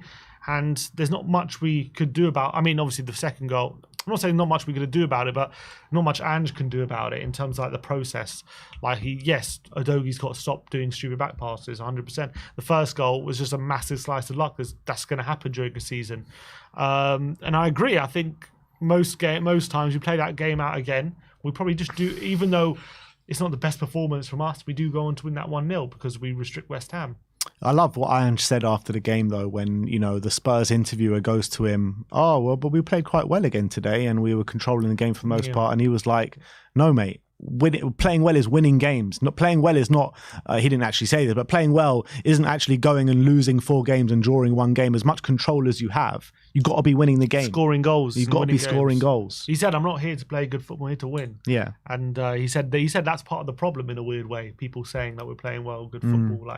So he's kind of like saying it's not good enough that we're just playing well, playing some nice football. We need to have conviction. We need to go for it. We have to. The ball won't put itself in the back of the net. Exactly. Spurs Watch saying miss them. Mickey van der Ven and James Maddison. I mean, how much? It seems like a world away having Mickey van der Ven and James Maddison. I feel like it's been years. Literally, I feel like seasons ago since we had them. Oh, what great players they were. Honestly, I feel like they've played about 9 games for Spurs. I feel like they've gone off to Real Madrid already and they've already had their career at Tottenham. It feels like so long ago. A world away, these two. Honestly. Spurs Web saying Tottenham have lost 16 points from winning positions in the Premier League this season. That's an insane amount. It is an insane amount. 16. So what was that? We're not even halfway through yet. Brentford, there was one as well, right at the beginning of the season. Brentford, the last 5 games. Yeah, that's it. Yeah. Crazy. Football on TNT Sports says Spurs are the first side in Premier League history to lose 3 consecutive home matches after going 1-0 up. Very frustrating. Dan Kilpatrick saying Tottenham under Mourinho or Conte throwing away leads at home would be put squarely on the defence, but under Ange Postecoglou it's clearly at an attacking issue. If Spurs took their chances against Villa and tonight, they would have been comfortable. It's hard to disagree with that. Yeah, I agree. I think that's 100% right. The similar things are happening, but for different reasons. Yeah. And I think that's spot on. And last but not least, from Nathan Clark saying, not a scheduled tweet, honest, it is my opinion that if either of our wide players could dribble past their man to the outside when we would be up by about 4 goals. Yeah, and that's what we keep saying, isn't it?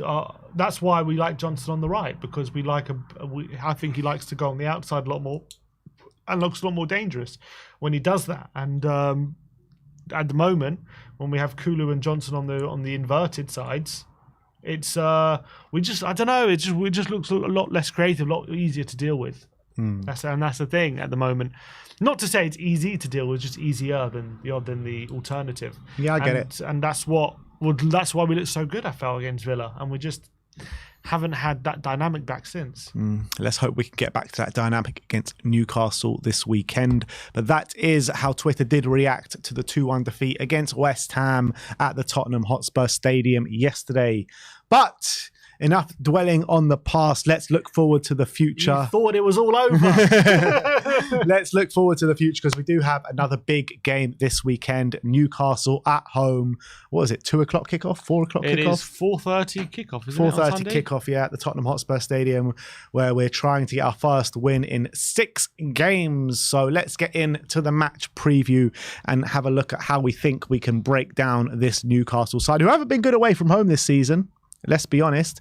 Let's have a look. If you're talking about teams who have injury problems, we have, but we have exactly. It's the battle of the Crocs this weekend. Exactly. But let's look at the form of the two sides coming into it, because Newcastle, the narrative around Newcastle is they're doing really well this season, but they are below us by 2 points. So it's actually a massive game coming into it in terms of the league standings. I've been very impressed with Newcastle at home this season, but when you're looking at away, just in the last few weeks alone, 2-0 defeats to Bournemouth, 3-0 to Everton last night, but not exactly the most difficult away games either. Easy, but yeah, they are two teams on good form. Like that Newcastle game kind of kick-started that Bournemouth form, didn't it? Yeah, it's true. And the Everton have been on form for the last 3-4 weeks. So maybe United just went to Everton 1-3. I'm just saying, it's true. I get what you're saying, but on paper it looks easy. But actually, they're two sides that are doing quite well. But I'm saying it's not like they've gone to City and Arsenal and lost, that's why they got bad away form. I get that. But on the other side, Tottenham is actually not having the best of it at home at the moment. Nope. So it does set up for an interesting encounter where it's a very hard one to predict, to be honest. But what do you take out of the Newcastle form at the moment? I think they're badly struggling with injuries.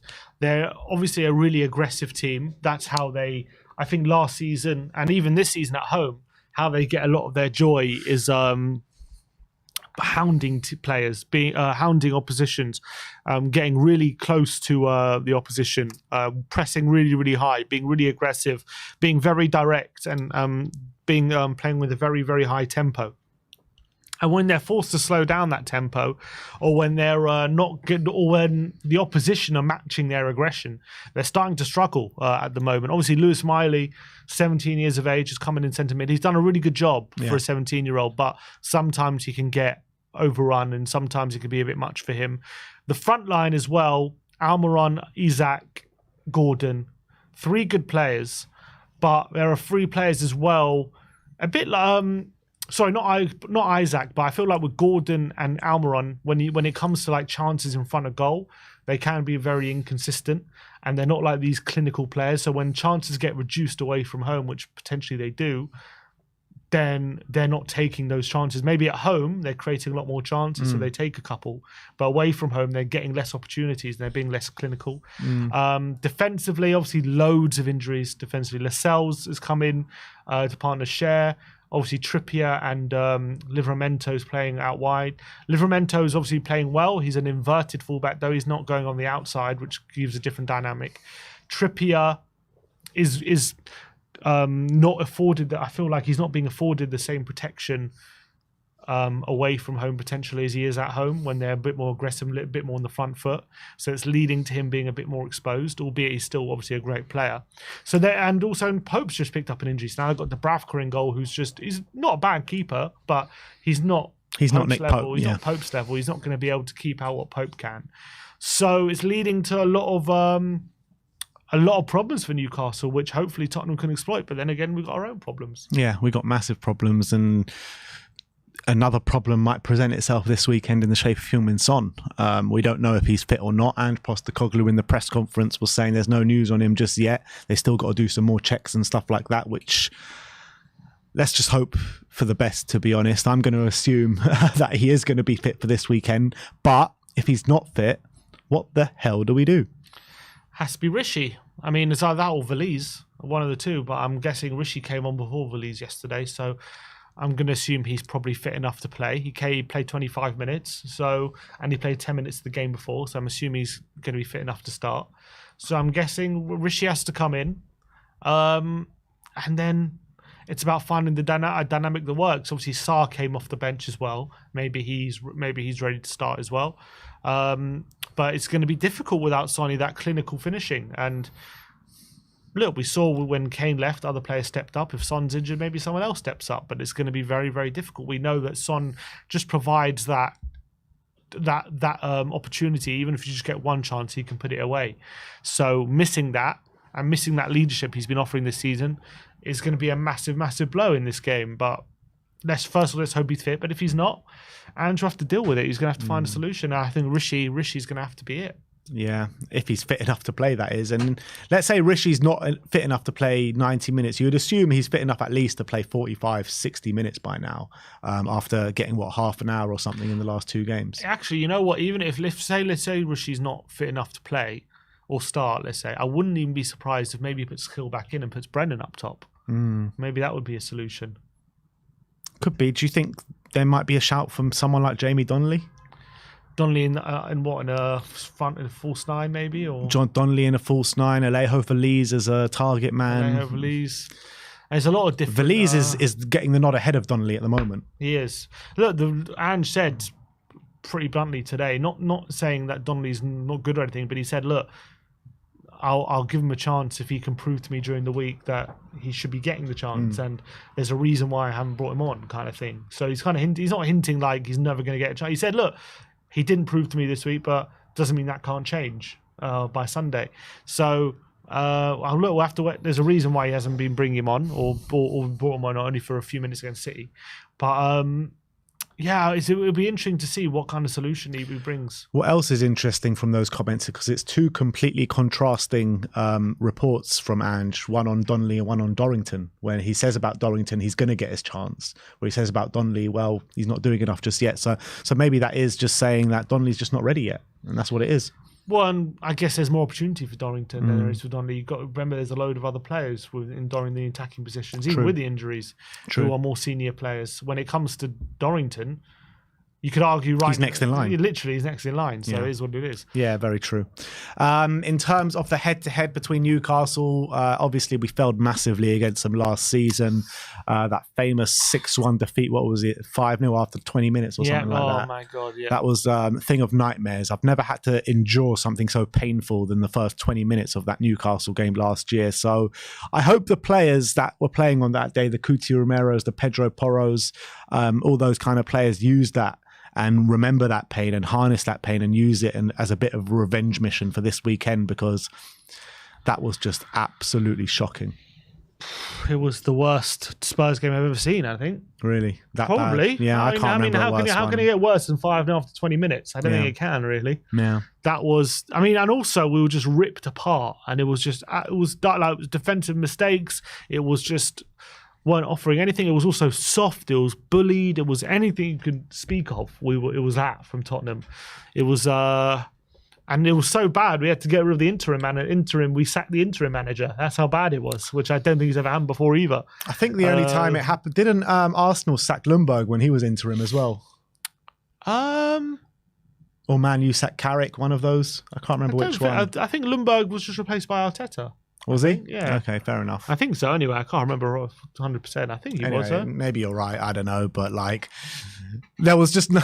I don't want to go back in time and talk about it. There's no really much point, but there was no point sacking Conte and bringing in Stellini. Yeah, we know. But anyway, and that's what it led to. That's what it led to. A 6-1 defeat to Newcastle, being 5-0 down after 20 minutes. But when you're looking at this Newcastle side, where do you see the kind of areas on the pitch that we can really hurt them? Because I'm looking at their 2 fullbacks, Trippier and Livramento. I think both of them are playing really well at the moment, albeit Trippier had a bit of a dodgy one last night at Everton.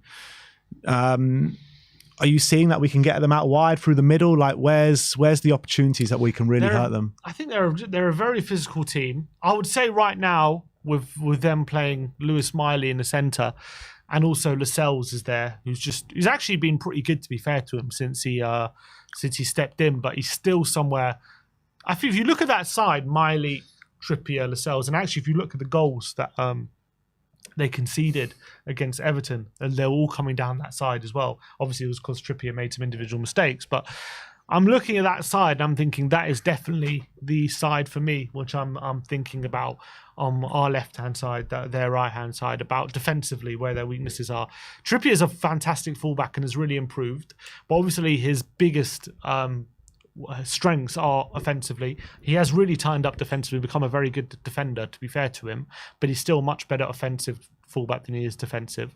Miley's obviously very, very young. Lascelles is a bit like Dyer, I guess. He's just not the quickest on the half turn. He's very physical though.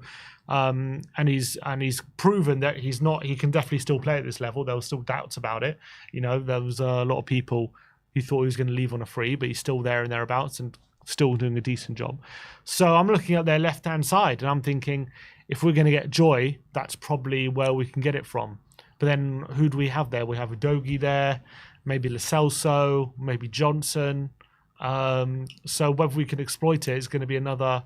We'll have to wait and see, I guess. Would you think about putting Brian Hill back in this weekend to accommodate Kulu in the middle? Yeah, I would. Albeit, it's annoying because in a weird way, you might want. I don't think Newcastle are going to be as defensive as West Ham. They're going to be a bit more out of their shell a bit. They're not going to be as low block, I don't think. Albeit they do defend resolutely, but in a weird way, they have quite an aggressive mid block. So we're gonna need a bit of steel in that centre. So in a weird way, if it's between, I'd rather have gone with Højbjerg this game and Hill in the other game. But I just don't want to see a lack of creation again. So I'm very tempted to put Hill back on the wing and Kulu back inside, just so we can create more chances than possible. But then we do run the risk of just running out of legs a bit in the centre, because I know Miley's there, but Bruno and Joel Linton are very aggressive players. They're very good. And obviously Gordon helps out in the midfield as well. So it will be difficult to maintain control of the game, basically. But I think the likelihood of us creating more chances is definitely higher. Mm-hmm. Yeah, it's a fair point. But it's going to be such a difficult game this weekend. Both teams are just so desperate probably to get back to winning ways. On the back of a 3-0 defeat away at Everton, Spurs on the back of just dreadful form, 4 losses and 1 draw in the last 4 games. In terms of a player that I want to mark out in terms of Alexander Isak, 7 goals this season for Newcastle. He's a player that we really need to watch out for this weekend, isn't he? Their most dangerous goal-scoring threat. He's also a player who can collect the ball from deep and, dribble past a couple of players. He can hold the ball up on his own and actually make something happen. I think Romero have him for dinner, though. I hope so. He's a bit different to, say, like a Callum Wilson, who, if Wilson picks the ball up on the halfway line, I'm not too worried about him. You're only worried about Wilson if he's near the penalty area. Isak's a bit different. He's much easier to deal with, isn't he, Wilson? Yeah, so much easier. Front. Isak's a bit more of an all-round player. He's really good at dribbling at you, running at you. Obviously his finishing's really improved ever since he's got to Newcastle. Very sharp. Obviously, maybe doesn't have the physicality potentially that Wilson does, albeit I feel like he's got a better first touch and he's got better when he's running in behind. He's got better technical ability than someone like Wilson. So he's a handful. He's an absolute handful. And he's got physicality as well. Maybe not as much as Wilson, but he's still got it as well. He's still a strong player. So I'm worried to get about him up against Ben Davies. I feel like if he takes Davies on, he might get some joy. But hopefully, if he takes Romero on, I feel like Romero, will encourage it, kind of thing. I think that Romero definitely has that physical dominance over someone like Alexander Isak for sure. But look, how do you see the game going? What's your score prediction? Oof. Such a tough one to call. It's a really tough one to call. If we would have beaten West Ham, I would have said if we take the momentum into this game and probably win as well. Obviously, the performance of West Ham was below par, and hopefully, I'm hoping what the reaction will be is the players have a bit of fire in their belly to overturn that result and come into this Newcastle game full of kind of opportunity to get the 3 points again. Newcastle, though, must be feeling the same way. Really bad result against Everton. They're not going to want to let that sit. And but Eddie Howe said after the game he finds it hard to find reasons for why their away form is so bad. So if he's saying that, that's worrying for them. Yeah. So if he's struggling to find reasons, maybe that bad form might continue. I can see goals in this game. Lots of goals. I think both teams are really going to go for the win. I think we only know one way of playing. I think Newcastle are not going to want a point. They're going to want to win here. So I'm going to side with Spurs. I'm going to be confident. I'm going to say 2-1. 2-1. Yeah, look, I think Ange is going to absolutely batter the players after that game. You saw how angry he was. As much as it is a hard game and a hard game to predict, I also think people might call it delusion, people might call it just too much positivity, but I also think Spurs are going to win this weekend for one reason or another. I just think that Ange is just going to absolutely batter them and they're going to come out with a bit of fire this weekend. So I'm going to go for a big scoreline. I'm going to go 3-1 to Spurs. 3-1? Yeah, this weekend. I actually think that we're going to see a much different Spurs to what we saw last night at the Tottenham Hotspur Stadium. Look, usually when I say this kind of things, it gets slapped back in my face, so hopefully it doesn't this time. But we're both going for Spurs wins. Call us crazy, call us deluded, but we're both going for Spurs wins. So let me know your score predictions in the comments section below. But let's get on to the predicted lineup. And Ange has been speaking on the press conference, so talk us through the injuries. Yeah, obviously there's no injured players who are going to be back. He actually said, apart from Son, none of the injuries are going to be seen before the new year. So all the ones you see on screen now, Perisic, Solomon, Sessegnon, Van de Ven, Maddison, Bentancur, Dyer, all definitely out until the new year. Now, Son is a doubt. You will saw the pictures after the game against West Ham. Nothing to suggest just yet he's definitely out, but nothing suggests he's definitely in. Nothing suggests definitely in. Was a wait and see job. He's just a doubt. Son himself said after the West Ham game he's fine. So if we take his word for it, hopefully he's okay. We also heard he's still struggling to walk after the game. So that would suggest that he's going to struggle to make it on Sunday. There's a lot of conflicting reports, but we're just going to hope that he's available based on what Son was saying and how he looked after the game. He was walking okay. So, and he also did the post-match interviews and stuff, didn't he? So hopefully he's okay. Do you buy that Eric Dyer's injured at the moment? Do I buy that he's injured? I'm not sure if I do, because he comes in against Wolves, he starts the game, gets left out the squad with a supposed injury in the next game where everyone says, "I'll just take him out the team." And I think Ange would have seen that as well. And now suddenly he's got this long injury. Yeah. You know what I mean? I don't buy it. Yeah, you might have a point. But let's get into the predicted lineup. 4-3-3 formation as per usual. And obviously is going to be Venom in goal. Yeah, going to be big him. If you remember, cast your mind back to last season, it was one of Hugo's many errors from last season that cost us a result against Newcastle at home, rushing out of goal and giving the goal to Callum Wilson.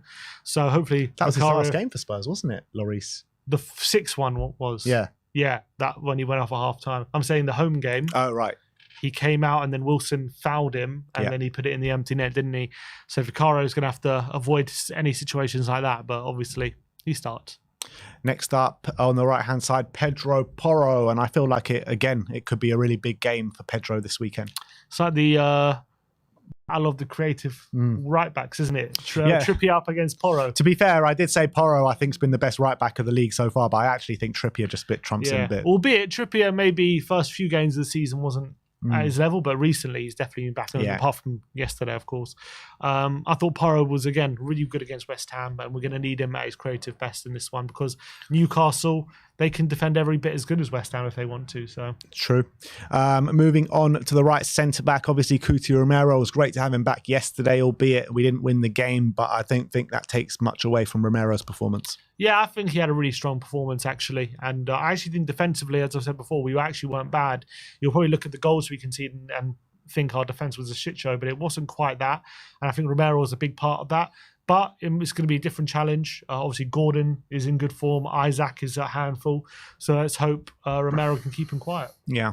On the left-hand side, Ben Davies, a different kind of set of problems for Ben Davies this weekend. I felt like he did struggle a bit in the second half with the aerial ability that West Ham did show, which was a problem that I thought coming into the game.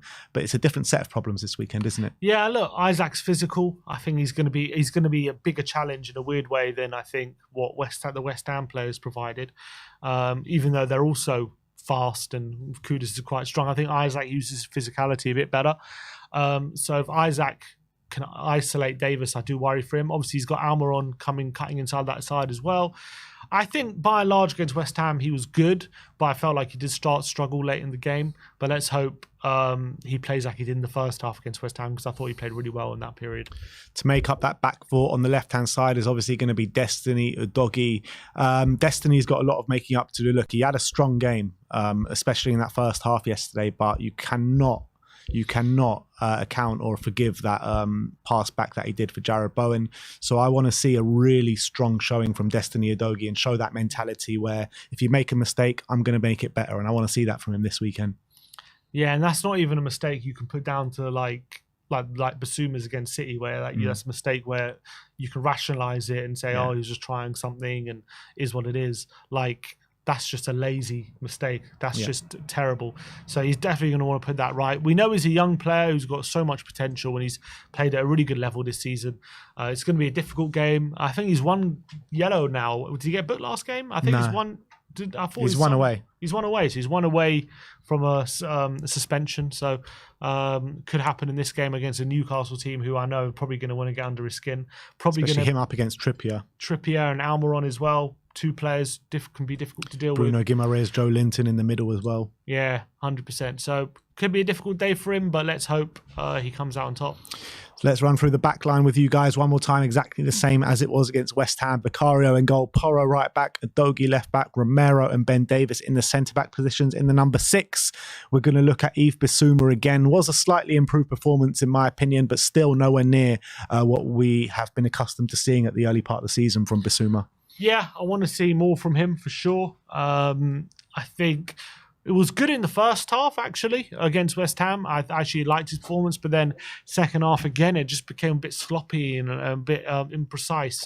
And again, against Newcastle, he's going to have some real aggressive midfielders and good quality with Bruno Guimaraes in there. So I just want to see him get back to his levels, but something's clearly off at the moment with Bissouma, because we keep saying it every week, I want to see him get back to his levels, but he hasn't just quite made that leap yet. So I don't know what's going on with him, but I just think he needs, who's to say what's wrong? I don't know what he needs. Yeah, I don't know either. It's very perplexing. But moving on to the other midfielder, we're going to go for Pape Matar Sarr. We have missed him over the last 3 weeks. Didn't play Villa, didn't play City, came on with about 7 minutes to go yesterday. And I thought he looked all right when he came on. So it'll be good to get his energy back into that midfield. Yeah, Ange said on Friday, before the West Ham game, that Sarr was probably going to not make this game and be fit for Sunday. So I'm assuming he's maybe a tiny bit ahead of schedule, because he obviously came off the bench yesterday and actually looked quite bright. So I'm hoping that means he's going to be fit to start on Sunday. So we're going to put him straight in. And I think, that energy will definitely help us. And all of a sudden, Bissouma, Sarr and Lo Celso has a bit more of that dynamic that we had at the beginning of the season. So we're going to go with that. Yeah, back to the starting midfield without Maddison and just Lo Celso in there instead of him. But as you can see, so Lo Celso will be the third man in midfield. I thought he had a positive display again against West Ham, and hopefully he can carry on that form this weekend. Yeah, definitely one of our better players. The only worrying thing I would say is if Ange said it was a tactical decision because he wanted more legs in the centre. And if anyone has legs in the centre, it's Newcastle. So I'm just hoping he's not tempted to take him out in any way, because I think we're going to need that creativity. We're going to need his kind of technical quality, which we're definitely lacking when he's not there, especially without Maddison anyway. So for sure, he must start for us. And we're going to need him. So that's a midfield 3 of Bissouma, Sarr and Giovanni Lo Celso. Moving on to the right-hand side of the attack, we're going to go for Dejan Kulusevski. I mean, if it was up to me personally, I'd like to see him back in the middle. I thought he was very wasteful out on the right side against West Ham, but hopefully he can have a better performance against good left back in Livramento. Yeah, Livramento's in good form. Obviously, he come back from a long-term injury as well, so Kulu's going to have his work cut out as well. Livramento is an inverted fullback, so whether he's going to be ready for Kulu cutting inside as well, that could be an issue. But hopefully Kulu can be a bit more effective and efficient in this game. And the number 9 position, maybe it's more hope than anything else, but I got to believe that Heung-min Son is going to be playing this weekend, because with a half-fit Richarlison just coming back from injury, Alejo Veliz, who really hasn't shown that much in the few cameo performances that he has done, we just need Sonny for this weekend massively. Yeah, obviously it's a bit up in the air whether he's going to play. He says he's fine, so we're going to go with him starting. In a weird way, Lascelles and Shah are two physical centre backs, but I could see him being quite sharp up against someone like Lascelles and nipping in ahead of him a few times. And obviously, Lascelles is big and physical. If you're asking him to win a header against him, it's going to be unlikely. But, if you're pulling a cutback and asking Son to step in front of him or something like that, I could see some opportunities there if Son's at his sharpest. So I could see Son getting some joy if he's fit, but let's hope he's available. And then to finish off the starting 11 on the left-hand side, we're going to see Brennan Johnson, and we just need to see more cutting edge from him in the final third. Definitely. Most likely I'll get up against Trippier.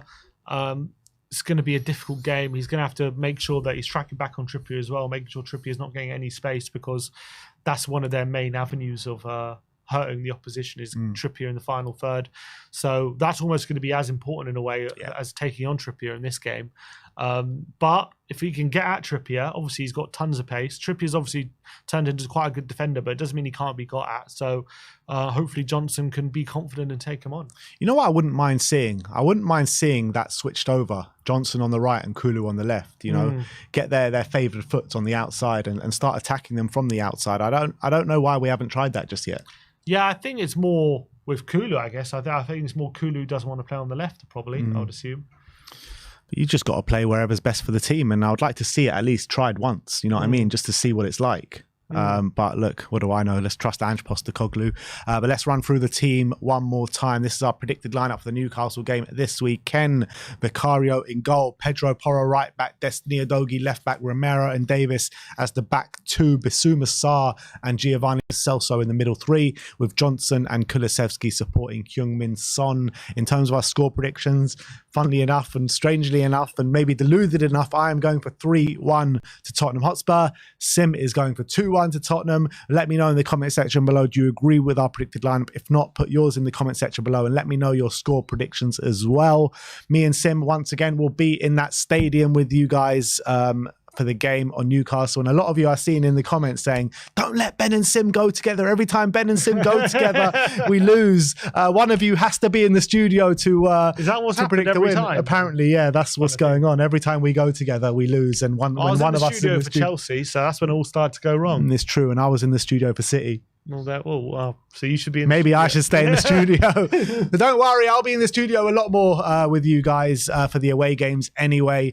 But anyway, thank you everyone for joining us today. We'll be back on Sunday for the match day content. So like, subscribe and comment. And as always, come on you Spurs.